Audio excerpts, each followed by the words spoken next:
My name is Dr. Anthony Levatino. I'm a practicing obstetrician-gynecologist, and I performed over 1,200 abortions. Today I'm going to describe a first trimester medical abortion. This is a procedure in which the mother swallows pills in order to terminate her baby, and it is performed up to the 10th week of pregnancy. The procedure involves 2 steps. Step 1. At the abortion clinic or doctor's office, the woman takes pills which contain mifepristone, also called RU46. RU46 blocks the action of a hormone called progesterone. Progesterone is naturally produced in the mother's body to stabilize the lining of the uterus.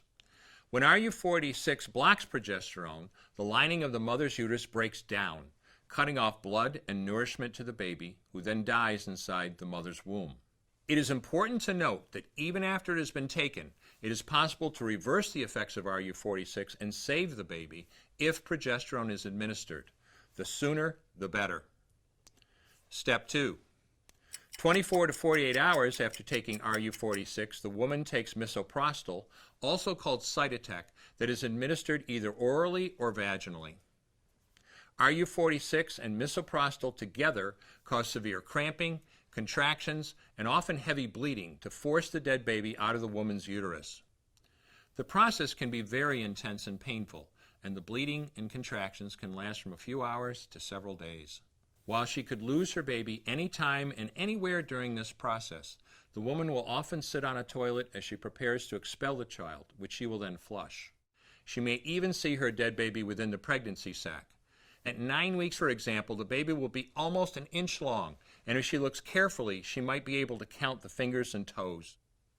After she has disposed of her baby, the woman may have bleeding and spotting for several weeks.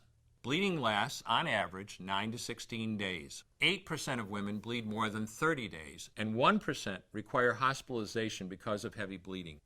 The failure rate increases as the pregnancy progresses. If failure occurs, she will usually be offered a surgical abortion. For the mother, medical abortion often causes abdominal pain, nausea, vomiting, diarrhea, headache, and heavy bleeding. Maternal deaths have occurred, most frequently due to infection and undiagnosed ectopic pregnancy. As I mentioned at the beginning, I'm Dr. Anthony Levatino, and in the early part of my career as an OBGYN, I performed over 1,200 abortions. One day, after completing one of those abortions, I looked at the remains of a preborn child whose life I had ended, and all I could see was someone's son or daughter. I came to realize that killing a baby at any stage of pregnancy for any reason is wrong. I want you to know today, no matter where you're at or what you've done, you can change. Make a decision today to protect the preborn. Thank you for your time. I will no longer do any more abortions. When you finally figure out that killing a baby that big for money is wrong, that it doesn't take you too long to figure out it doesn't matter if the baby is this big or this big or this big or maybe even this big, it's all the same. And I haven't done any since then, and I never will.